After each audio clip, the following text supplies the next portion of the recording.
আল্লাহ দান করবেন বাসস্থান, ঘরবাড়ি, বনভূত। ওয়া উখরা তুহিব্বুনাহা নাসরুম মিনাল্লাহ ওয়া ফাতহুন করিব। তোমাদের পছন্দ অনুযায়ী আরো অনেক নিয়ামত তোমাদেরকে দিবেন, যেমন আল্লাহর সাহায্য এবং আসন্ন বিজয় আল্লাহ তোমাদেরকে দান করবেন। শেষে আল্লাহ বলেন ওয়া বাশশিরিল মুমিনিন, নবী মুমিনদেরকে আপনি সুসংবাদ দিয়ে দেন। তাহলে তিনটা কথা: আল্লাহকে বিশ্বাস করা, রসুলকে বিশ্বাস করা, জিহাদের মানসিকতা লালন ধারণ পালন করা, সব সময় এটা অন্তরের মধ্যে রাখা। মনে আসেনি? কোথায় আছে? আবু দাউদের 1449 নম্বর হাদিস। কোন জেহাদ শ্রেষ্ঠ? নবী বললেন মুশরিকদের বিরুদ্ধে জানমাল নিয়ে লড়াই করা শ্রেষ্ঠ জেহাদ। এরপর আল্লাহ রসুলকে প্রশ্ন করা হলো ফাইয়ুল কাতলি আশরাফু ইয়া রাসূলুল্লাহ, হুজুর আপনার কাছে জানতে চাই কোন হত্যাকাণ্ডটা সবচেয়ে মর্যাদাপূর্ণ, কোন শহীদটা সবচেয়ে মর্যাদাপূর্ণ। মুমিনরা জিহাদের ময়দানে শহীদ হয়ে যায়, কোন শাহাদাতটা সবচেয়ে মর্যাদা? নবী বলেন মান উহরিকা দামুহু ওয়া উকিরা জাওয়াদুহু, যে ব্যক্তি যার ঘোড়া সহ শহীদ হয়ে যায়, লোকটাও শহীদ হয়, তার ঘোড়াটাও শহীদ হয়, এই ব্যক্তির শাহাদাত সবচেয়ে মর্যাদাপূর্ণ হয়ে যায়। শহীদ হয় বাহন সহ, এটা শ্রেষ্ঠ মর্যাদাপূর্ণ শাহাদাত। তাহলে নতুন কথায় চলে আসছি, শাহাদাত কিসে? প্রথমে জানছিলাম জানমাল, দ্রব্য মূল্য, ক্রেতা বিক্রেতা, জিহাদের ময়দান। এরপরে জানলাম জিহাদ। আলোচনা করতে করতে আমরা চলে আসলাম শাহাদাতে। কোথায় চলে আসলাম? এবার বলেন শহীদ হওয়ার নিয়ত আছে? আবার বলছি, ক্রেতাকে ভুলে গেছে, বিক্রেতা মুমিনগণ, দ্রব্য জানমাল, মূল্য জান্নাত, বাজার, জিহাদের ময়দান, এগুলো প্রথম কথা। দ্বিতীয় কথা, জিহাদের ময়দানে জিহাদ করা লাগে, জিহাদের মানসিকতা সবার আছে। 3 নাম্বার কথা চলে আসলাম আমরা, যে জিহাদের ময়দানে শহীদের মর্যাদাও পাওয়া যায়, শাহাদাতের মর্যাদা পাওয়া যায়। আর শহীদের নিয়ত আসেনি সবার? এই বক্তা বলি, এই এলাকার যদি কেউ শহীদ হওয়ার নিয়ত করে, সত্যি সত্যি নিয়ত করে যে আল্লাহ আমি বক্তা বলির একজন মানুষ, কিন্তু আপনি যদি আমার তৌফিক দেন, সুযোগ দেন, আমি সত্যি শহীদ হবো, এরকম যদি কেউ নিয়ত করে। সহিহ মুসলিমের বর্ণনা 1909 নম্বর হাদিস, 1909 নম্বর হাদিস। قال رسول الله صلى الله عليه وسلم من سأل الله الشهادة بصدق بلغه الله منازل الشهداء وإن مات على فراشه। নবীজি বলেন কোন ব্যক্তি যদি দিল থেকে শাহাদাতের নিয়ত করে, আল্লাহ তুমি আমাকে শহীদের মর্যাদা দিয়ে দাও, আল্লাহ আমি বক্তা বলির মুসলমান, তবে আমার নিয়ত আছে আল্লাহ তুমি যদি কখনো সুযোগ তৈরি করে দাও আমি শহীদ হব, আল্লাহ, তার নিয়তটা আল্লাহ তাআলা জানেন। নবী বলেন সে যদি তার ঘরের বিছানাও মারা যায়, আল্লাহ তাআলা তাকে শহীদদের মর্যাদায় পৌঁছায় দিবে। নিয়ত আছে তো সবার? তিরমিজির বর্ণনা 1655 নম্বর হাদিস। এই হাদিসের মধ্যে আছে قال رسول الله صلى الله عليه وسلم সালাসুন হাক্কুন আলাল্লাহি আউনুহুম, 3 ব্যক্তিকে সাহায্য করা আল্লাহ নিজের উপর ওয়াজিব করে নেয়। কয় ব্যক্তি? 1 নম্বর আল মুজাহিদু ফি সাবিলিল্লাহ, যে মুজাহিদ আল্লাহর রাস্তায় শহীদ হওয়ার জন্য লড়াই করতে গেছে, এই মুজাহিদকে সাহায্য করা আল্লাহ নিজের উপর ওয়াজিব করে নেয়। 2 নম্বর আল মুকাতাবুল্লাযী ইউরিদুল আদা, চুক্তিকৃত গোলাম, যে গোলাম তার মনিবের সাথে চুক্তি করছে এই পরিমাণ টাকা দিলে আমি তোমাকে আজাদ করে দিব। গোলাম মনিবের একটা মাসালা আছে, তো যাই হোক আপনারা খালি একটু মনে রাখেন যে গোলাম তার মনিবের সাথে একটা চুক্তি হয়েছে, এই পরিমাণ টাকা দিলে তাকে আজাদ করে দিবে। তো এই গোলামকে সাহায্য করা আল্লাহ নিজের উপর ওয়াজিব করে নেয়। 3 নাম্বারটা কি বলবো? ওয়ান্নাকিহুল্লাযী ইউরিদুল আফাফা, যে ব্যক্তি বিয়ের মাধ্যমে নিজেকে পুত পবিত্র বানাইতে চায়, আল্লাহ তাকে সাহায্য করা নিজের উপর ওয়াজিব করে নেয়। কিন্তু আমাদের যুবকরা বিয়ের আগে অপবিত্র হয়। কি হয়? বিয়ের আগে এরা পবিত্র হবে, কিন্তু কি করে? নিয়ত করে, কি জানেন? নিয়ত করে কন্যা পক্ষের সাথে কথা হয়, কথা হওয়ার পরে বাস ছেলের বাপে গিয়া দেখে মেয়ের, কে দেখে? বাপে। হুবো বালেগা স্ত্রীর জন্য, বলেন হুবো বালেগা স্ত্রীকে, বলেন শ্বশুরের জন্য দেখা সর্বসম্মতিক্রমে, সন্দেহ ছাড়া হারাম। হুবো বালেগা স্ত্রী মানে আপনার স্ত্রী যিনি হবেন, মানে যাকে দেখতেছেন, যাকে বিয়ে করার জন্য দেখবেন, তার বিয়ে করলে আপনার আব্বা হবে মেয়েটার শ্বশুর। এই শ্বশুরের জন্য বিয়ের আগে মেয়েকে দেখা হারাম। মেয়েকে দেখা কি? আপনারা মাঠে আছেন তো? এতক্ষণ দাওয়াত ছিল, এখন তুমি গেল আমরা আব্বা আপনার বিবি যে হবে তাকে বিয়ের আগে দেখা হারাম। মুফতি সাহেবরা আছে, জিজ্ঞাসা করেন। শোনেন না একটু, এটা তো ঠিক, একটু করে দেখবেন আরো আওয়াজ কমবে। এখন সর্বশেষ বিয়ের কনে পক্ষের বলবে, তো কনে পক্ষে ফোন দিছে বর পক্ষের, কবে তারিখটা জানাবেন, হা বা না জানায় দেন। তো ছেলে পক্ষে বলে, ছেলের একজন দুলাভাই আমেরিকা থাকে, তো দুলাভাই ছবিটা দেখবে, মেয়ে দেখার পর দুলাভাই যদি বলে হ্যাঁ তাহলে হ্যাঁ, দুলাভাই যদি বলে না তাহলে না, কারণ বিয়েটা দুলাভাই করবে, এই জন্য দুলাভাই হ্যাঁ বললে হ্যাঁ আর না বললে না। নির্লজ্জ বেহায়া কোথাকার, আপনার শরম লজ্জা নাই? আপনি নির্লজ্জ বেহায়ার মতো কিভাবে আপনার স্ত্রী আপনার বন্ধুদেরকে দেখান, আপনার দুলাভাইকে দেখান, বন্ধুদেরকে দেখায় বলে দোস্ত তোরা ওকে বললে ওকে, মানে বিয়েটা দোস্তরা করবে, দুলাভাই আপনি ওকে বললে ওকে, মানে দুলাভাই বিয়েটা করবে। নির্লজ্জ বেহায়া, যারও সন্তান তৈরির রাস্তা করে দিচ্ছে না, সে বিয়ের মাধ্যমে পবিত্র হতে চায়। এগুলা সিডু আইনের, যাক এটা আবার আরেক ইতিহাস, সেদিকে যাবো না। ওই যে পাশ্চাত্যরা খবিস মার্কা আইন তৈরি করে দেয়, এই আইনের কুফল হলো এগুলা। তো যাই হোক, বলতেছিলাম 3 ব্যক্তিকে সাহায্য করা আল্লাহ নিজের উপর ওয়াজিব করে। 3 নাম্বার, যে ব্যক্তি বিয়ের মাধ্যমে পবিত্র হতে চায়। যুবক ভাইয়েরা এখানে আছে, আপনাদের হাতে পায়ে ধরে বলি, নিজেরা এখন থেকে তৈরি করেন, আপনার যে বিবিটা হবে আল্লাহ তাকেও তৈরি করবে। আপনি নিয়ত করে ফেলেন যে আমার বিবি আমি দেখবো, কেন অন্যরা দেখবো, এরকম নিয়ত করে ফেলেন, বলেন ইনশাআল্লাহ। যারা বিয়ে করেছেন তো আলহামদুলিল্লাহ, কলিগ বা অন্য যারা আছে তাদেরকে বিবি দেখাবেন। এখন আবার কলিগ যদি বেড়াইতে আসে বাসায়, বিবি চা নিয়ে যাইতে হয় কলিগের সামনে, এরকম তথ্য জিজ্ঞাসা করেন ইমাম সাহেবদের কাছে আসে। কলিগের সামনে বিবি নাকি চা না নিলে এটা আপনার হয় না। আল্লাহ আমাদেরকে হেফাজত করে। বিবিকে কখনো আপনি ব্যবসার বস্তু বানাবেন না, বিবিকে সবচেয়ে সম্মান দিয়ে ঘরে রাখবেন। সহিহ মুসলিমের বর্ণনা 3535 নম্বর হাদিস, রাসূলুল্লাহ সাল্লাল্লাহু আলাইহি সাল্লাম বলেন, আদ-দুনিয়া মাতা ওয়া খায়রু মাতা'id দুনিয়া আল মারআতুস সালিহা। এই পৃথিবীটা ভোগের জায়গা, পৃথিবীর সবচেয়ে শ্রেষ্ঠ সম্পদ একজন নেককার নারী। সুবহানাল্লাহ। তাহলে বলেন আমাদের এই শ্রেষ্ঠ সম্পদ আমরা হেফাজত করব ইনশাআল্লাহ, ইনশাআল্লাহ। তিরমিজির বর্ণনা 1656 নম্বর হাদিস, قال رسول الله صلى الله عليه وسلم لا يكلم أحد في سبيل الله والله أعلم بمن يكلم في سبيله। নবীজি বলেন, কোন ব্যক্তি যদি আল্লাহর রাস্তায় গিয়ে আহত হয়, কে আহত হবে বিষয়টা জানেন একমাত্র আল্লাহ। ইল্লা জাআ ইয়াউমাল কিয়ামাতি ওয়াল লাউনু লাউনুদ দাম ওয়ার রিহু রিহুল মিস্ক। সুবহানাল্লাহ। কোন ব্যক্তি যদি জিহাদের ময়দানে গিয়ে আহত হয়, কিয়ামতের ময়দানে এমন অবস্থায় উঠবে, তার রং হবে রক্তের রং, আর তার শরীর থেকে মেশক আম্বরের ঘ্রাণ বের হবে। সূরা আলী ইমরান, বলেন কোন সূরা? 169 নম্বর আয়াত। কত নম্বর আয়াত? এই আয়াতটা মন দিয়ে শুনেন, এই আয়াতের প্রেক্ষাপটটা শুনেন। প্রেক্ষাপটটা আবু দাউদের হাদিসে আছে, 2520 নম্বর হাদিস, 2520 নম্বর হাদিস। খুব মন দিয়ে শুনবেন, একটু লম্বা হবে হাদিসটা। আব্দুল্লাহ ইবনে আব্বাস রাদিয়াল্লাহু তাআলা আনহুমার বর্ণনা, তিনি বলেন, রাসূলুল্লাহ সাল্লাল্লাহু আলাইহি সাল্লাম বলেছেন, লাম্মা উসিবা ইখওয়ানুকুম বিউহুদিন জাআলাল্লাহু আরওয়াহাহুম ফি জাওফি তায়রিন খুদরিন। সুবহানাল্লাহ। উহুদের যুদ্ধে তোমাদের ভাইরা যখন শহীদ হয়েছে, 70 জন শহীদ, এই শহীদ হওয়ার পর তাদের আত্মাগুলা আল্লাহ তাআলা সবুজ পাখির পেটের মধ্যে ঢুকাইয়া দিয়েছে। সুবহানাল্লাহ। এখন পাখি কি করবে? উড়ে বেড়াবে। তারিদু আনহারুল জান্নাহ, ওই সবুজ পাখিগুলা উড়ে বেড়ায় জান্নাতের ঝর্ণা নহর সমূহের উপরে, তারা যায় উড়ে বেড়ায়। তাআকুলু মিন সিমারিহা, জান্নাতের ফলমূল তারা খায়। সুবহানাল্লাহ। ওয়া তা'বি ইলা কানাদিলা মিন যাহাবিন মুআল্লাকাতিন ফি যিল্লিল আরশ, আরশের ছায়ায় স্বর্ণ দিয়ে তৈরি করা ফানুস আছে, ওই ফানুসের মধ্যে গিয়ে ওই সবুজ পাখিগুলা বসে যায়। দেখেন মজার বিষয়টা দেখেন, ফানুসের মধ্যে বসার পর এবার শহীদরা আপসে বলা বলি করে, আচ্ছা আমরা যে এত আরামে আছি, সুবহানাল্লাহ পড়ে।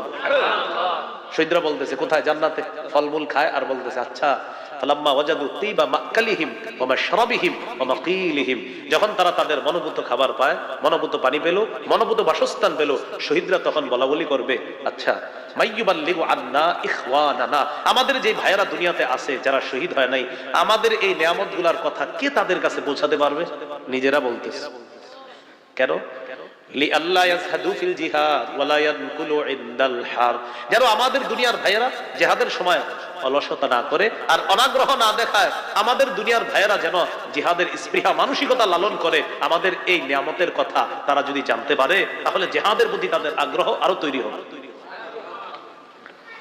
তো এটা যখন বলছে, তো শহীদদের এই কথা কে জানাবে? আল্লাহ তাআলা শহীদদেরকে জবাব দিলেন, উবাল্লিগুহুম আনকুম, আমি আল্লাহ তোমাদের বিষয়টা দুনিয়ার সবাইকে কিয়ামত পর্যন্ত যারা সবাইরে জানায় দিবেন। এরপর আল্লাহ তাআলা সূরা আলে ইমরানের 169 নম্বর আয়াত নাজিল করে দিয়ে শহীদদের ব্যাপারটা জানায় দেয়। যদিও মুফাসসিরিনে কেরামের কেউ কেউ বলেন এটা বদরের যুদ্ধের শহীদদের কথা, আর হাদিস দ্বারা বোঝা যায় এটা উহুদের যুদ্ধের শহীদদের কথা। যেই যুদ্ধের হোক, মোট কথা শহীদ।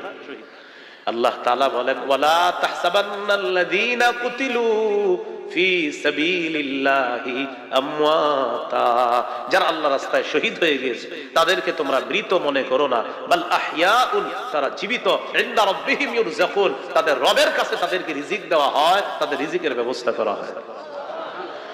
ফারিহিনা বিমা আতাহুমুল্লাহু মিন ফাদলিহি, আল্লাহর অনুগ্রহ পেয়ে তারা খুশি, তারা আনন্দিত।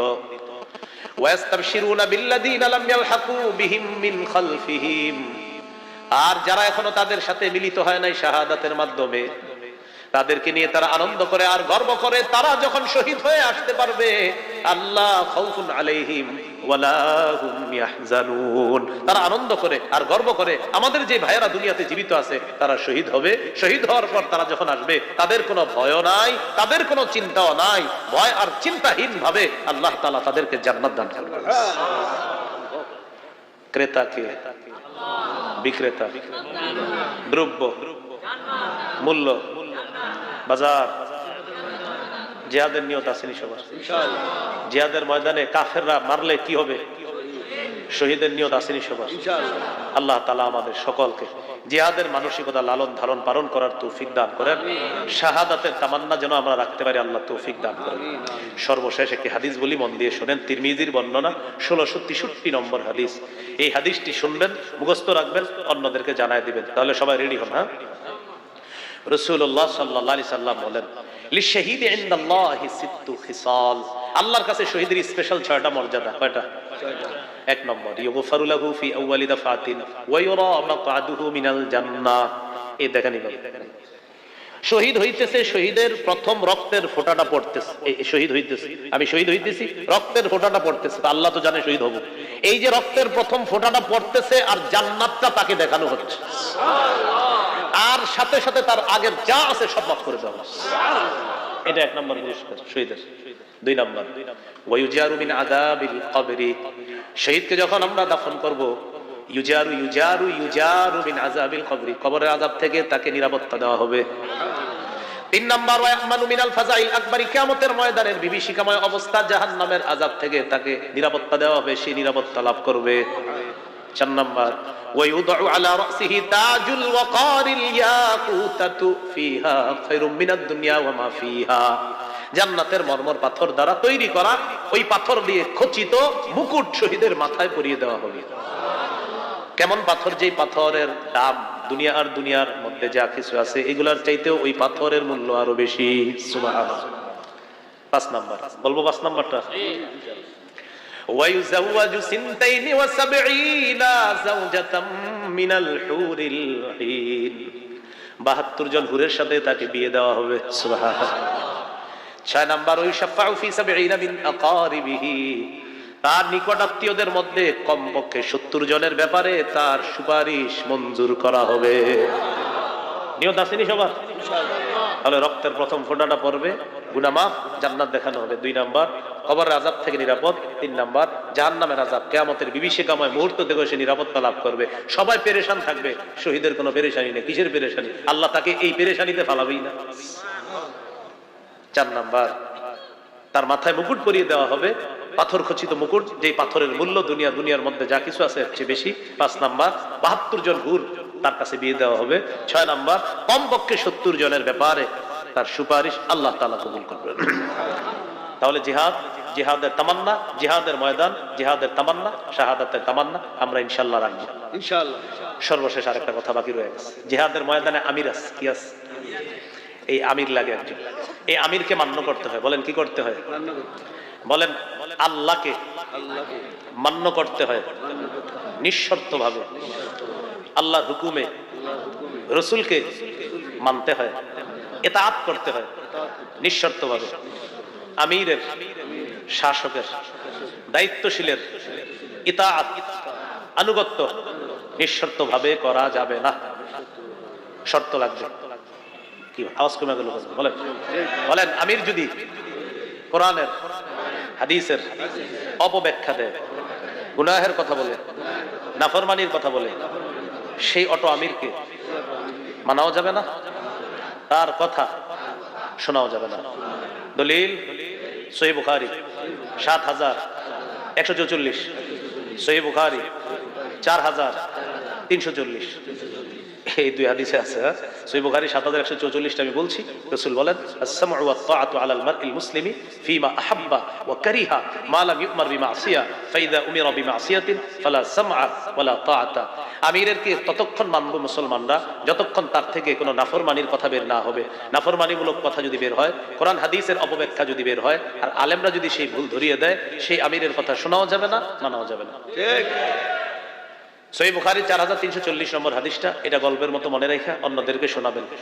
আলী রাদিয়াল্লাহু তাআলা আনহু বর্ণনা, বাসান নবী সাল্লাল্লাহু আলাইহি সাল্লাম সারিয়াতান ওয়াস্তা'মালা আলাইহিম রাজুলান মিনাল আনসার ওয়া আমারহুম আইয়ুতিউহু। একটা দল নবী জিহাদে পাঠাইলেন, একজন আমির নিযুক্ত করে দিলেন, আর বলে দিলেন আমির যা বলবে সব শুনবা। তো আমির সাহেব রওনা করছে তাদেরকে নিয়ে, বুঝতেছেন সবাই? ফাগাদিব, আমির সাহেবের রাগ হচ্ছে। আমির সাহেব সেনাবাহিনীর সবাইকে বললেন, আলাইসা ক্বাদ আমারাকুম রাসূলুল্লাহ সাল্লাল্লাহু আলাইহি সাল্লাম আন তুতিউনি। আচ্ছা নবী কি বলে নাই আমার আনুগত্য করতে তোমাদেরকে? সবাই বললেন হ্যাঁ বলছি। তাহলে আমি এখন যা বলবো তা শুনবা। সবাই বললেন জি শুনবো। আমির সাহেব বললেন ইজমাউ লি হাতাবা, তোমরা লাকড়ি সংগ্রহ করো। ফাজামাউ, সবাই লাকড়ি সংগ্রহ করে নিয়ে আসছে। এবার আমির সাহেব বললেন আউকিদুহা নারা, লাকড়িতে আগুন ধরায় দাও। ফাআউকাদুহা নারা, আগুন লাগিয়ে দিছে। এবার আমির সাহেব বললেন উদখুলুহা, সবাই আগুনে ঝাঁপ দাও। কি করো? এটা কোনো কল্প কাহিনী না। সহিহ বুখারীর ৪,৩40 নম্বর হাদিস। মোট হাদিস সংখ্যা হবে ৭,৫৬৩ না। কারো মোবাইলে হাদিসের অ্যাপস থাকলে এখনই খুলে নিলাম। আমির সাহেব বললেন নবী কি বলে নাই আমার কথা শুনতে? তো বলতেছে হ্যাঁ বলছে। লাকড়ি সংগ্রহ করো, করস, আগুন জ্বালাও, জ্বালাইস। এবার আগুনে ঝাঁপ দাও। ফাহাম্মু, সাহাবীরা রেডি আগুনে ঝাঁপ দিতে, সবাই রেডি হয়ে গেছে আগুনে ঝাঁপ দিবে, মানসিকভাবে প্রস্তুত। তো ঝাঁপ দেওয়ার সময় সাহাবীরা এমন করতেছে, এই এই আসলে ঝাঁপ দিমু, এই আসলে একজন আরেকজন আল্লাহ ইউমসিকু বাদুকুম বাদা ইয়াকুলুন, এই যে একজন আরেকজনের পাশে পাশে, এই আসলে কি ঝাঁপ দিমু? একজন আরেকজনে বলতেছে কেন? ফারুনা মিনান নার ইলা রাসূলিল্লাহ সাল্লাল্লাহু আলাইহি সাল্লাম, আগুন থেকে বাঁচার জন্য রাসূলের কাছে আসছে, আগুন থেকে বাঁচার জন্য ইসলাম গ্রহণ করছে। সেই নবী আমির মানতে বলছে, এর মানে আগুনে ঝাঁপ দেওয়ার কথাও মানতে বলবে। কেমন জানি লাগতেছে বিষয়টা। সাহাবীদের মধ্যে এখন আগুনে ঝাঁপ দিব কি দিব না এই টেনশন চলতেছে। ইতিমধ্যে হাত্তা খামাদাতিন নার, আগুন নিভে গেছে। সুবহানাল্লাহ। ওয়া সাকানা গাদাবহু, আমির সাহেবের রাগও ঠান্ডা হয়ে গেছে। আলহামদুলিল্লাহ। শুধু আমাদের হযরত জিবটা নয়, 10 বছরও ঠান্ডা হইল না। কি ঠিক বলি আপনাকে, কথা বুঝেন, কথা বুঝার চেষ্টা করেন। এখন অনেকে মনে মনে বলতে, হুজুর মনে হয় আমারে বলতেছে। তো আপনার মাঝে এই খারাপ গুণ থাকলে তো আপনারই বলতেছে। এখন অনেকে মনে মনে বলবে হুজুর মনে অমুককে বলতেছে, অমুকের মধ্যে যদি এই খারাপই থাকে তো অমুককেই বলতেছে। সোজা হিসাব। আপনি কেন আপনার গায়ে নিচ্ছেন?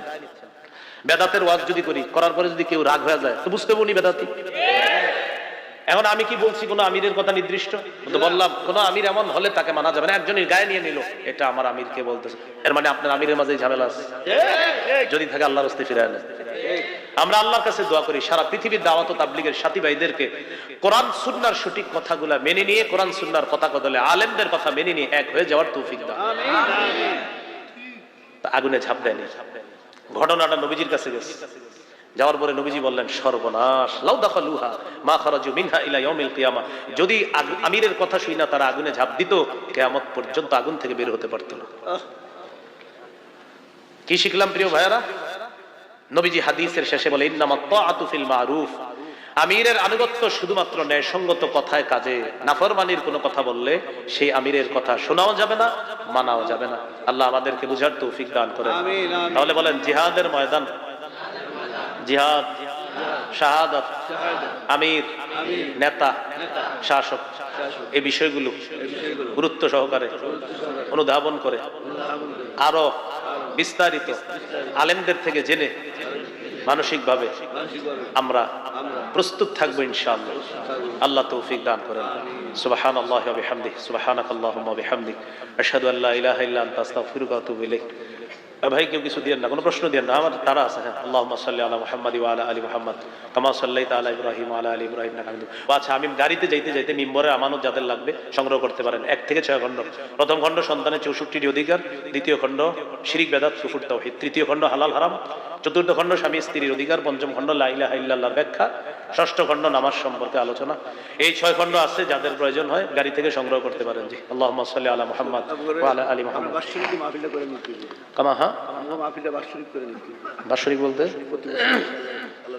ওটা আমি ওয়াদা দিচ্ছি না, আমি কোথাও ওয়াদা দিই না। আমি শরীয়তের আলোকে ওয়াদাবদ্ধ যদি হই, অন্য কোথাও যাওয়া আমার পক্ষে সম্ভব হয় না। হ্যাঁ, শরীয়তের গণ্ডির মধ্যে যদি কোথাও আমি যেতে পারি, অবশ্যই সেখানে আমি যাই।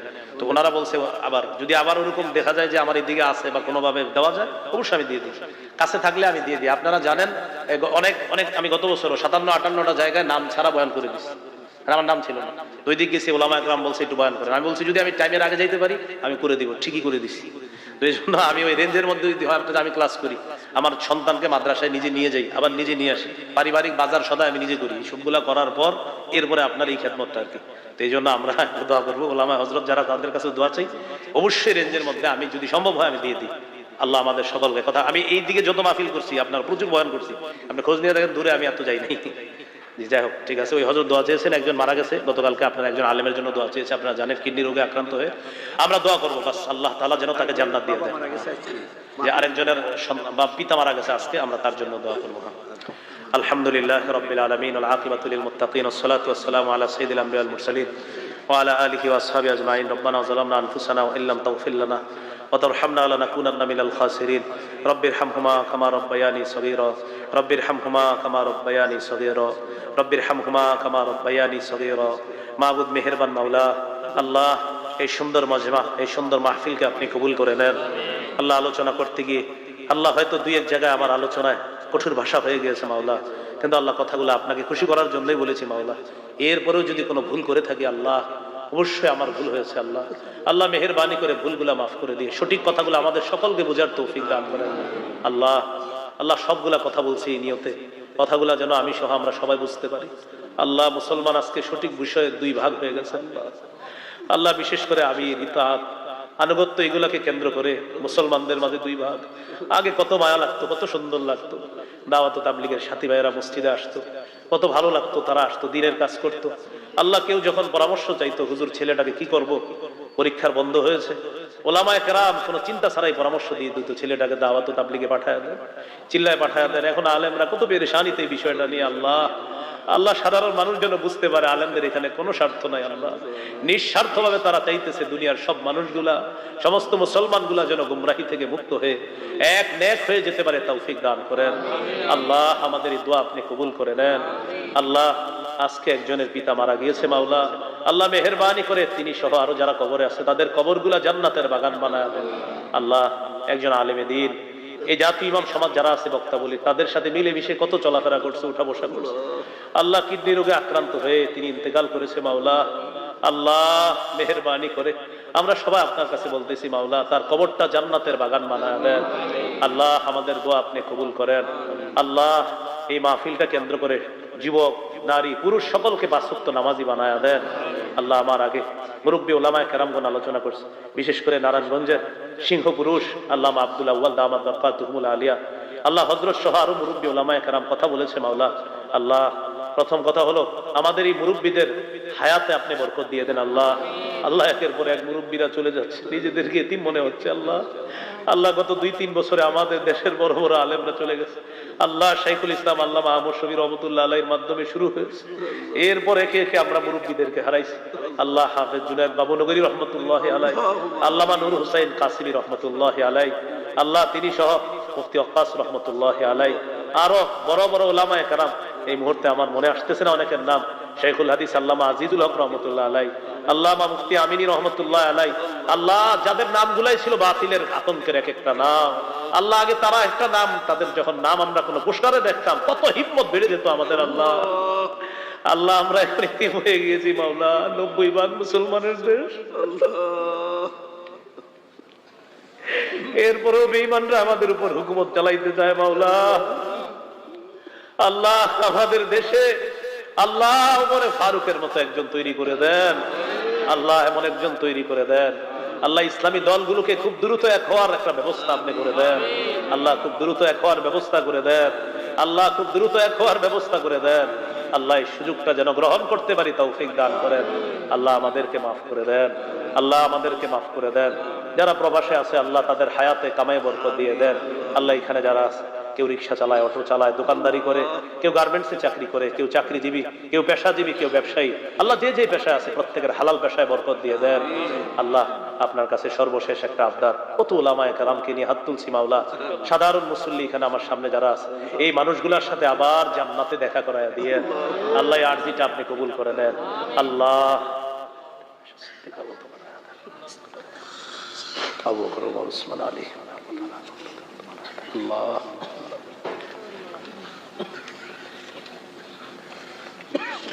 আল্লাহ আল্লাহ আল্লাহ সেহের জাদু টোনা থেকে উলামায়ে কেরামকে আপনি হেফাজত করেন, জাতি ইমাম সমাজকে আপনি কবুল করেন। যারা দাঁড়িয়ে জিকির করবে, অকুউদা বসে জিকির করবে, ওয়া আলা জুনুবিহিম শুয়ে শুয়ে জিকির করবে, ওয়া ইয়াতাফাক্কারুনা ফি খালকিস সামাওয়াতি ওয়াল আরদ, যারা আসমান জমিনের সৃষ্টি নিয়ে চিন্তা করে বলবে রব্বানা মা খালাকতা হাযা বাতিলা, ও আমাদের রব আপনি অনর্থক কিছু সৃষ্টি করেন নাই। সুবহানাল্লাহ। তো চলেন আমরা একটু চিন্তা করি, রেডি সবাই রেডি, আসমানের দিকে তাকায় চিন্তা করবেন, খুঁটি ছাড়া এই আসমান এইভাবে কে রাখলো? সূরা রুমের 25 নম্বর আয়াতে আল্লাহ তাআলা বলেন কে আবার রাখছে, ওয়ামিন আয়াতিহি আন তাকুমাস সামাউ ওয়াল আরদু বিআমরি, আসমান এইভাবে দাঁড়িয়ে আছে আমি আল্লাহর হুকুমে। সুবহানাল্লাহ। এবার জমিনের দিকে তাকাইবেন, যে জমিন এইভাবে ভাসমান পানির উপরে কে এইভাবে রাখছে? আল্লাহ তাআলা বলেন আবার কে? আমি রাখছি। সুবহানাল্লাহ। এবার আসমানের দিকে তাকায় চিন্তা করবেন, খুঁটি ছাড়া আসমানটা আল্লাহ তাআলা রাখলেন কেন? আল্লাহ জবাব দেন ওয়াজআলনাস সামাআ সাকফাম মাহফুজা, এই খুঁটিবিহীন আসমান এভাবে আমি রাখছি কেন জানো? তোমাদের জন্য সুরক্ষিত ছাদ হিসাবে আমি আল্লাহ আসমানটা রেখেছি। এবার জমিনের দিকে তাকাবো আর চিন্তা করব, আচ্ছা জমিনের নিচে পানি, আমরা হেলতেছি না দুলতেছি না কেন? এটা তো ভাসমান হওয়ার কথা ছিল। আল্লাহ তাআলা বলেন ওয়াজআলনাল জিবালা আওতাদা, মজবুত পাহাড়কে পেরেক হিসাবে জমিনের উপর বসায়া দিয়া জমিনের নড়াচড়া বন্ধ করে তোমাদের বসবাসের উপযোগী করে দিলাম। বুঝে আসছেন? তাহলে চিন্তা করলাম আসমান নিয়ে জমিন নিয়ে। তো নবীজি বলেন যে ব্যক্তি এই আয়াত পড়লো আর চিন্তা করলো না সে ধ্বংস হোক। মানে বুঝাইছে যে কেন চিন্তা করবে না, আসমান নিয়ে চিন্তা করা, জমিন নিয়ে চিন্তা করা, গাছ নিয়ে চিন্তা করা। আল্লাহ তাআলা আমাদের সকলকে এইভাবে কোরআন হাদিস নিয়ে যেন আমরা একটু চিন্তা করতে পারি, এই গাছকে বানাইলো, আসমানকে বানাইলো, পাহাড়কে বানাইলো, জমিনকে বানাইলো, এই চিন্তা করব আর সাথে সাথে জবাব দিব আল্লাহ।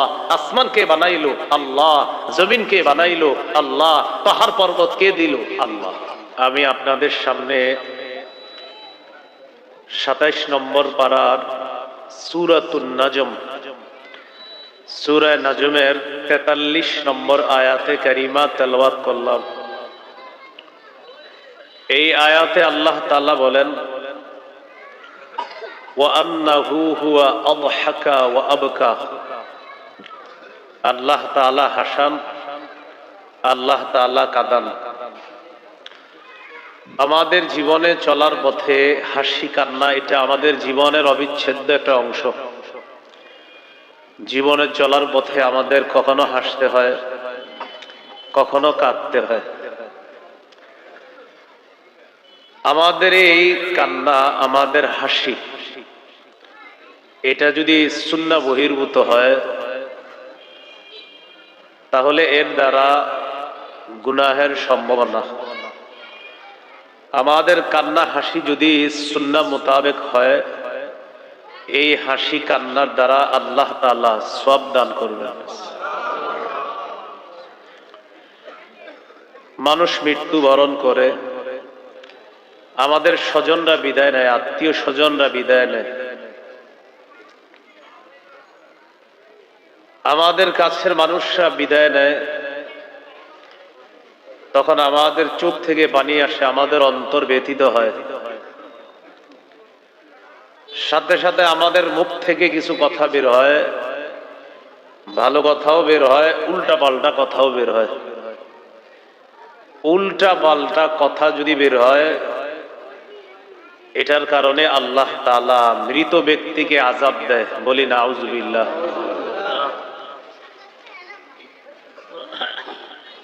সহিহ বুখারীর বর্ণনা 1044 নম্বর হাদিস।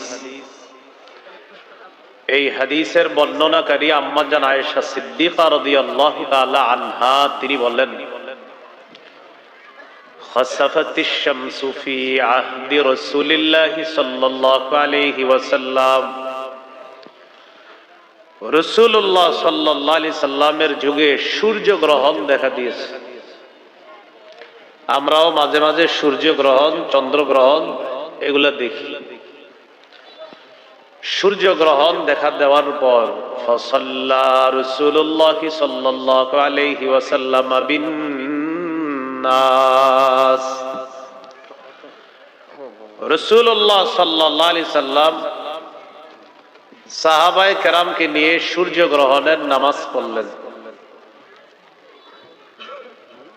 নবীজি যখন নামাজ শেষ করলেন, ওয়াকাদ ইনজালাতিশ শামস, নবীজির নামাজ শেষ, ইতিমধ্যে আকাশের সূর্য স্বাভাবিক হয়ে গেছে। নামাজ পড়ার পর রাসূলুল্লাহ সাল্লাল্লাহু আলাইহি সাল্লাম সাহাবীদের উদ্দেশ্যে একটা ভাষণ দিলেন।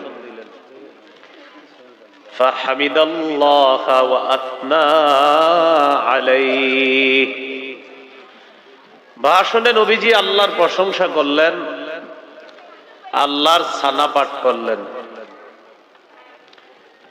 এরপর রাসূলুল্লাহ সাল্লাল্লাহু আলাইহি সাল্লাম বললেন, ইন্নাশ শামসা ওয়াল কমারা আয়াতানি মিন আয়াতিল্লাহ লা ইয়ানখাসিফানি লিমাউতি আহাদিন ওয়ালা লিহায়াতিহি। নবীজি বলেন, চন্দ্র সূর্য এই দুটি আল্লাহর নিদর্শন। কারো মৃত্যুতে, কারো জন্মে সূর্যগ্রহণ হয় না, চন্দ্রগ্রহণ হয় না।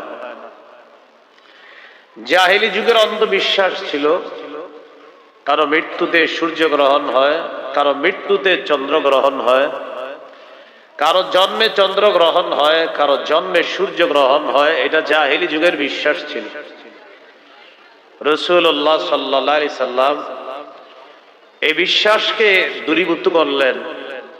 এই কুসংস্কার প্রত্যাখ্যান করে নবীজি বললেন, লা ইয়ানখাসিফানি লিমাউতি আহাদিন ওয়ালা লিহায়াতিহি। চন্দ্র সূর্য এই দুটি আল্লাহর নিদর্শন। কারো জন্মে অথবা কারো মৃত্যুতে চন্দ্রগ্রহণ হয় না, সূর্যগ্রহণ হয় না। ثم قال رسول الله صلى الله عليه وسلم فإذا رأيتم ذلك فادعوا الله وكبروا وصلوا وتصدقوا। যখন তোমরা সূর্যগ্রহণ দেখবা, চন্দ্রগ্রহণ দেখবা, চারটি আমল তোমরা বাড়িয়ে দিবা। এটা আমাদের মূল শিক্ষা। বলেন, সূর্যগ্রহণ, চন্দ্রগ্রহণ দেখলে কয় আমল বাড়াতে হবে?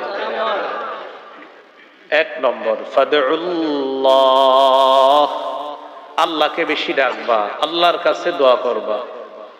2 নম্বর, ওয়াকাব্বিরু, বেশি বেশি আল্লাহু আকবার বলবা। 3 নম্বর, সাল্লু, নামাজ পড়বা। 4 নম্বর, ওয়াতাসাদ্দাকু, দান সদকা করবা। সূর্যগ্রহণ, চন্দ্রগ্রহণ দেখলে 4 আমল। দোয়ায় শামিল হওয়া, বেশি বেশি আল্লাহু আকবার বলা, নামাজ পড়া আর হলো দান সদকা করা। আল্লাহ তাআলা কথাগুলা মনে রেখে আমল করার তৌফিক দান করেন। এরপর রাসূল সাল্লাল্লাহু আলাইহি সাল্লাম বলেন, ইয়া উম্মাতা মুহাম্মাদিন সাল্লাল্লাহু আলাইহি ওয়াসাল্লাম, মা মিন আহাদিন আগয়ারু মিনাল্লাহি আন ইয়াজনিয়া আবদুহু আও তাজনিয়া আমাতু। নবীজি বলেন, ও মুহাম্মদ সাল্লাল্লাহু আলাইহি ওয়াসাল্লামের উম্মত, তোমাদের মধ্যে কোন পুরুষ যখন ব্যভিচার করে, কোন নারী যখন ব্যভিচার করে, এই নারী পুরুষ ব্যভিচার করলে দুনিয়ার মানুষ যেমন এই অপকর্মটা অপছন্দ করে, এর চাইতে কোটি গুণ বেশি অপছন্দ করে আল্লাহ তাআলা। আল্লাহ তাআলার চাইতে অধিক অপছন্দ আর কেউ করে না। আল্লাহ সবচাইতে অপছন্দ করে জিনা নামক কর্মটা, বলি নাউজুবিল্লাহ। এরপর নবী বলেন, ইয়া উম্মাতা মুহাম্মাদিন সাল্লাল্লাহু আলাইহি ওয়াসাল্লাম, লাউ তা'লামুনা মা আ'লামু লাযহিকতুম কালীলাও ওয়া লাবাকাইতুম কাসীরা। নবীজি বলেন, আমি যা জানি তোমরা যদি জানতে তাহলে তোমরা কম হাসতে, বেশি কান্না করতে। আমি যা জানি এটা যদি তোমরা জানতা, তোমরা কম হাসতা, বেশি কান্না করতা। হাদিস থেকে শিক্ষা, আমাদের জীবনটা যেন হাসি তামাশায় শেষ হয়ে না যায়। আমাদের জীবনটা এমন হওয়া উচিত যে জীবনে এমন দুইটা চক্ষু অর্জন করা আল্লাহর কাছ থেকে, দুই চোখ দিয়ে আল্লাহর স্মরণে, আল্লাহর ভয়ে, আল্লাহর মায়ায়, আল্লাহর মহব্বতে চোখ থেকে পানি পড়ে, অশ্রু ঝরে। আর এই অশ্রু যদি মাছির ডানা পরিমাণও হয়, মাছির মাথা এটা যে উকি মারে, এই সামান্য পরিমাণ চোখের ফোঁটা পানি আপনার যদি চোখের কোনায় উকি মারে, নাকের ডগায়ও আসে নাই, শুধু এখানে উকি মারছে, নবীজি বলেন আল্লাহ তার জন্য জাহান্নামের আগুন হারাম করে দেয়। এইগুলো আজকের আলোচনার ভূমিকা। মূল আলোচনাটা শুরু করি, মন দিয়ে শুনেন। আমরা আজকে রাসূল সাল্লাল্লাহু আলাইহি সাল্লামের কান্না সম্পর্কে জানবো, যে নবীজি কখন কেঁদেছেন এবং নবীজির কান্নাগুলা কেমন ছিল, এই ব্যাপারে আমরা জানবো। আমরা রাসূলুল্লাহ সাল্লাল্লাহু আলাইহি সাল্লামের কান্নাকে 5 ভাগে ভাগ করব। কয় ভাগে? 1 নম্বর দয়ার কান্না, মায়ার কান্না। 2 নম্বর নফল নামাজে রাসূল সাল্লাল্লাহু আলাইহি সাল্লামের কান্না। 3 নম্বর কোরআন তেলাওয়াত শ্রবণ করে রাসূল সাল্লাল্লাহু আলাইহি সাল্লামের কান্না।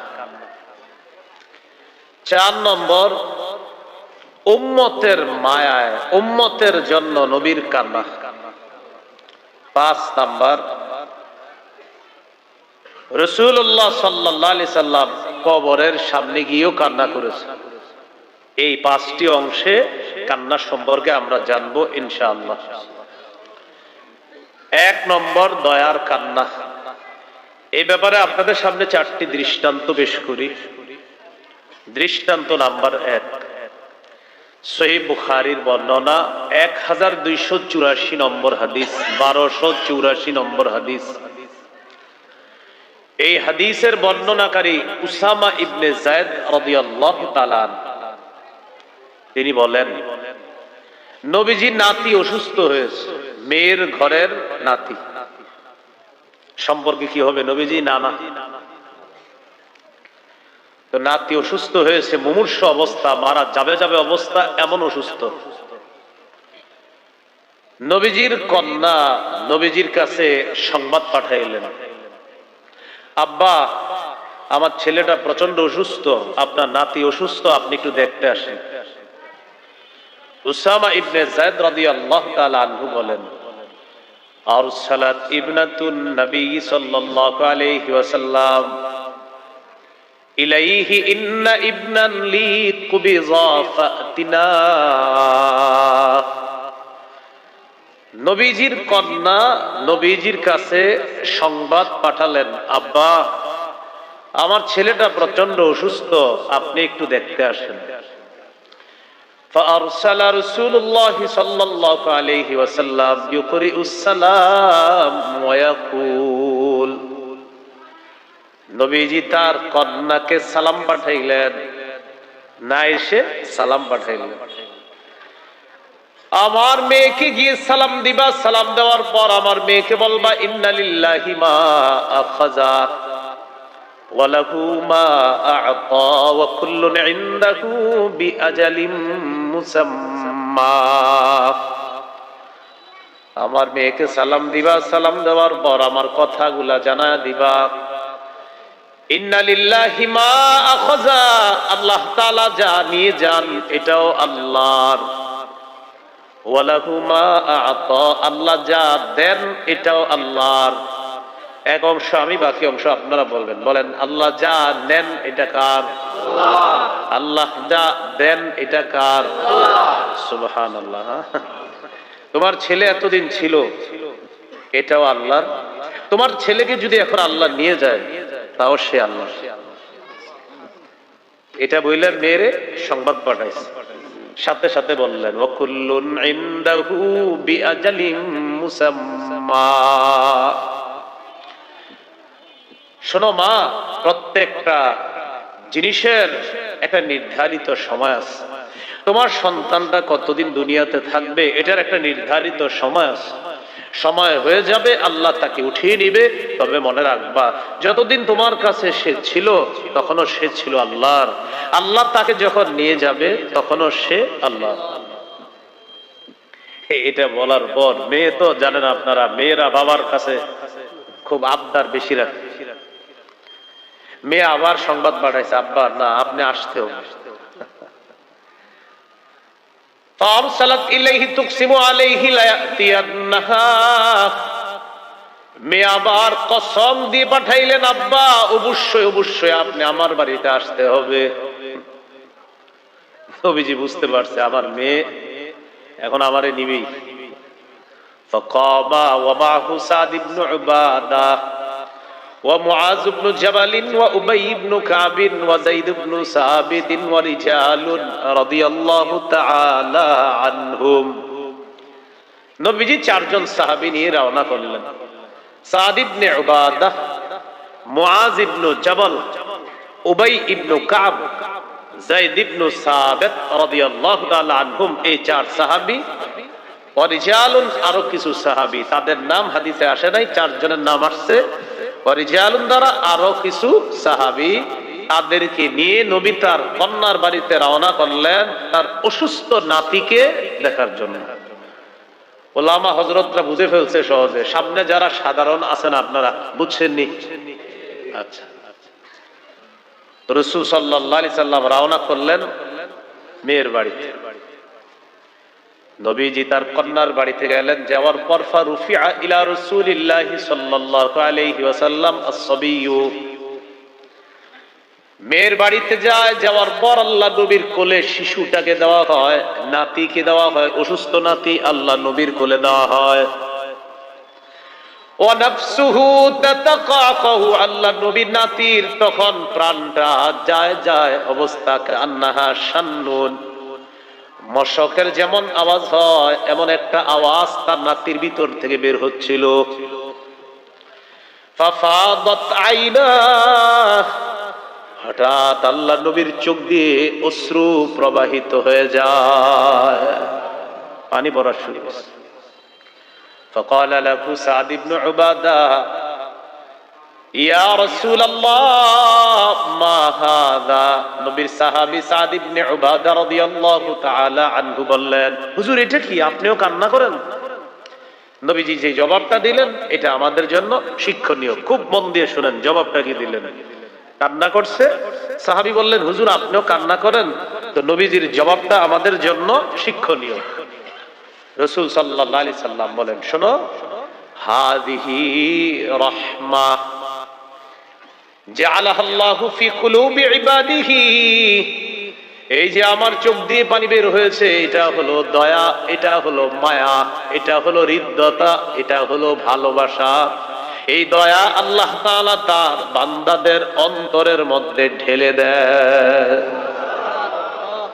তাহলে বলেন তো, অসুস্থ কাউকে দেখলাম, আমাদের চোখ থেকে পানি আসলো, এটা দয়ার কান্না, এটা মায়ার কান্না, এটা ভালোবাসার কান্না, এটা হৃদ্যতা, এটা মহব্বত, এটা আল্লাহ তাআলা তার বান্দাদের অন্তরে ঢেলে দেয়। সর্বশেষ নবী বললেন, ইন্নামা ইয়ারহামুল্লাহ মিন ইবাদিহির রুহামা,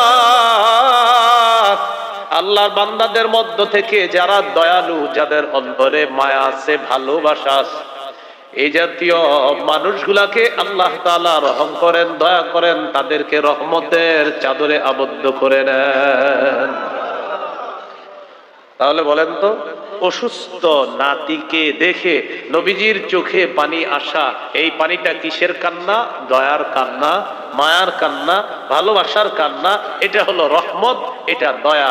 তাহলে কিছু চোখের পানির নাম রহমত, কিছু চোখের পানির নাম দয়া। এই চোখের পানি আপনাকে জান্নাতে নিয়ে যাবে। বুঝে আসছেন? আচ্ছা, দৃষ্টান্ত নাম্বার 2, সহিহ বুখারীর বর্ণনা 1303 নম্বর হাদিস, 1303 নম্বর হাদিস। রাসূলুল্লাহ সাল্লাল্লাহু আলাইহি সাল্লামের সন্তান ইব্রাহিম রাদিয়াল্লাহু তাআলা, পুত্র সন্তান।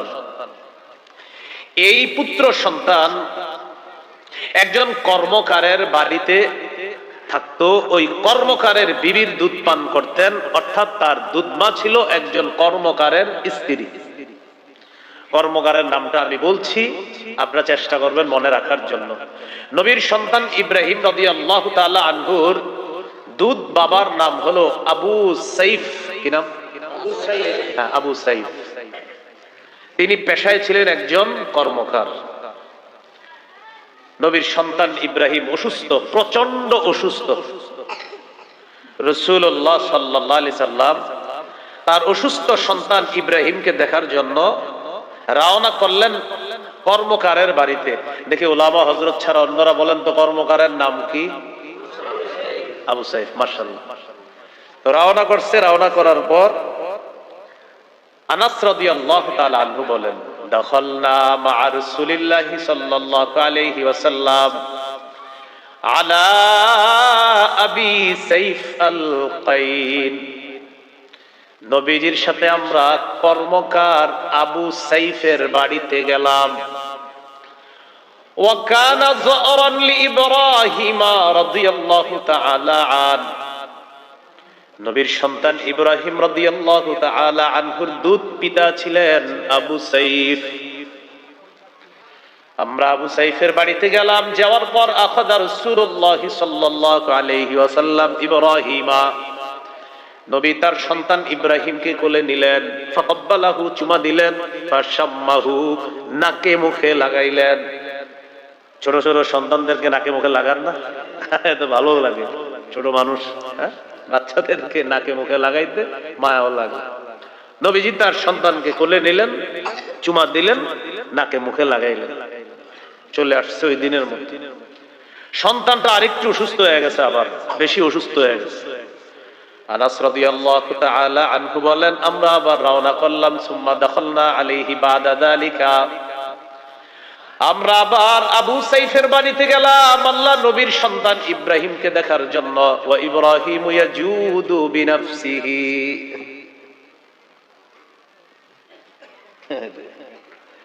ইব্রাহিম রাদিয়াল্লাহু তাআলা আনহু তখন প্রচন্ড অসুস্থ, মুমূর্ষ অবস্থা, প্রাণটা যায় যায় অবস্থা।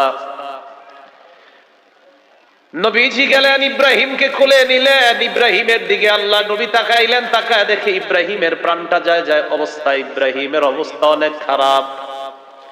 ফাজআলাত আইনা রাসূলিল্লাহি সাল্লাল্লাহু আলাইহি ওয়াসাল্লাম তাযরিফান, আল্লাহ নবীর চোখ দিয়ে পানি পড়া শুরু হয়ে গেছে। সন্তান মুমূর্ষ অবস্থা, নবীর চোখ থেকে পানি পড়তেছে। فقال له عبد الرحمن بن عوف رضي الله تعالى عنه تبكي أنت يا رسول الله, হুজুর আপনিও কি কান্না করেন? নবীজি বললেন, ইয়া ইবনা আউফিন ইন্নাহা রাহমা, ও আব্দুর রহমান ইবনে আউফ, এটা হলো মায়া, এটা হলো দয়া, এটা হলো ভালোবাসা। এই কান্না, এটার নাম রহমত, এটার নাম দয়া, এটার নাম মায়া, এটার নাম ভালোবাসা, এটার নাম হৃদ্যতা, এটার নাম হলো রক্তের সম্পর্কের মহাব্বত। সুবহানাল্লাহ। মায়া, ভালোবাসায় চোখের পানি আসছে। এটা বলার পর নবীজি বললেন, ইন্নাল আইনা তাদমা, অশ্রু প্রবাহিত হয়, ওয়াল কলবা ইয়াহজান, অন্তর ব্যথিত হয়, ওয়ালা নাকুলু ইল্লা মা ইয়ারদা রাব্বুনা। কেউ মারা গেলে আমরা মুখ দিয়ে এমন কথা বলবো না যেই কথায় আল্লাহ অসন্তুষ্ট হয়ে যায়। মারা যাওয়ার পর আমরা এমন কথা বলবো যেই কথায় আল্লাহ তাআলা সন্তুষ্ট হয়, শুধু এমন কথা বলবো, অসন্তুষ্ট হয় এমন কথা আমরা মুখে আনবো না। কেউ মারা যাওয়ার পর চোখে পানি আসতে পারে, কেউ মারা যাওয়ার পর অন্তর ব্যতীত হতে পারে, কিন্তু মুখ দিয়ে উল্টা পাল্টা কথা বলা যাবে না। নবীজি বললেন, ইন্নাল আইনা তাদমাউ, চোখে অশ্রু প্রবাহিত হবে, ওয়াল কলবা ইয়াহজান, অন্তর ব্যথিত হয়, ওয়ালা নাকুলু ইল্লা মা ইয়ারদা রাব্বুনা, আমরা মুখ দিয়ে এমন কথা বলবো না যেই কথা আমাদের রব পছন্দ করেন না, আমরা শুধু তাই বলবো যা আমাদের রব পছন্দ করেন। ওয়া ইন্না বিফিরাকিকা ইয়া ইব্রাহিম লামাহজুনুন, ইব্রাহিম তোমার বিয়োগ ব্যথায় আমরা শোক সন্তপ্ত, তোমাকে হারিয়ে আমরা শোক সন্তপ্ত। তাহলে এখান থেকে শিখলাম, শোকাহত হওয়া যাবে, অশ্রু প্রবাহিত হতে পারে, অন্তর ব্যথিত হতে পারে, তো উল্টা পাল্টা মুখ দিয়ে কথা বলা যাবে না। আজরাইল আমার ঘরটা দেখলো, আর কারো ঘর দেখলো না, আল্লাহ তুমি বুঝি আর কারো ঘর দেখলা না, নাউজুবিল্লাহ। সাধারণত আমাদের মা বোনরা 2-4 জন একসাথে হয়ে কি জানি কি বলতে বলতে এগুলা মুখ দিয়ে বলে, তাদের কিছু দেখবেন আলাদা কবিতার মতো ছন্দে ছন্দে এগুলা বলতে থাকে। তাহলে কি শিখলাম? চোখে পানি আসতে পারে, অন্তর ব্যথিত হবে, স্বাভাবিক। আমার স্বজন আমি হারাবো, চোখে পানি আসতে পারে, অন্তর ব্যথিত হতে পারে, মুখ দিয়ে উল্টা পাল্টা কথা বলা যাবে না। আল্লাহ কথাগুলা মনে রাখার তৌফিক দান করে। দৃষ্টান্ত নাম্বার 3, সহিহ বুখারীর বর্ণনা 1304 নম্বর হাদিস, 1304 নম্বর হাদিস। রাসূলুল্লাহ সাল্লাল্লাহু আলাইহি সাল্লামের সাহাবী সাদ ইবনে উবাদা রাদিয়াল্লাহু তাআলা আনহু প্রচন্ড অসুস্থ হয়েছে। অসুস্থ সাহাবীকে দেখার জন্য রাসূল সাল্লাল্লাহু আলাইহি সাল্লাম আরো 3 জন সাহাবী নিয়ে রওনা করলেন তার প্রিয় অসুস্থ সাহাবীকে দেখার জন্য। এই এলাকার একজন মুসল্লি অসুস্থ হয়েছে, ইমাম সাহেব 3 জন মুসল্লি নিয়ে তারে দেখতে গেছে। এরকম হতে পারে কিনা? এরকম। আব্দুল্লাহ ইবনে ওমর রাদিয়াল্লাহু তাআলা আনহুমার বর্ণনা তিনি বলেন, ইশতাকা সাদ ইবনে উবাদাতা রাদিয়াল্লাহু তাআলা আন শাকওয়ালা, নবীর সাহাবী সাদ ইবনে উবাদা রাদিয়াল্লাহু তাআলা আনহু অসুস্থ হয়েছে। فأتاه النبي صلى الله عليه وسلم يعوده مع عبد الرحمن بن عوف وسعد بن أبي وقاص وعبد الله بن مسعود رضي الله تعالى عنهم। عبد الرحمن بن عوف, سعد بن أبي وقاص, আব্দুল্লাহ ইবনে মাসউদ রাদিয়াল্লাহু তাআলা আনহুম, এই 3 সাহাবীকে নিয়ে নবীজি দেখতে গেলেন তার অসুস্থ সাহাবী সাদ ইবনে উবাদা রাদিয়াল্লাহু তাআলা। তো তার বাসায় গেছে। তো দেখবেন সাধারণত যিনি মারা যায় মুমূর্ষু অবস্থায় আমরা কি করি, তাকে সবাই চারপাশ থেকে ঘিরে রাখি। এইভাবে অনেকগুলা মানুষ এইভাবে থাকে, আহারে লোকটা মনে হয় মারা যাবে, এরকম আমরা ঘিরে রাখি। ফালাম্মা দাখালা আলাইহি রাসূলুল্লাহ সাল্লাল্লাহু আলাইহি ওয়াসাল্লাম ওয়াজাদাহু ফি গাশিয়াতি আহলিহি। সাদ ইবনে উবাদার বাড়িতে আল্লাহ নবী যখন প্রবেশ করলেন, করার পর দেখে সাদ ইবনে উবাদাকে তার পরিবার ঘিরে রাখছে। আল্লাহ নবী বললেন, কদ কাযা, সাদ ইবনে উবাদা কি মারা গিয়েছে কিনা? ক্বালু লা ইয়া রাসূলুল্লাহ, হুজুর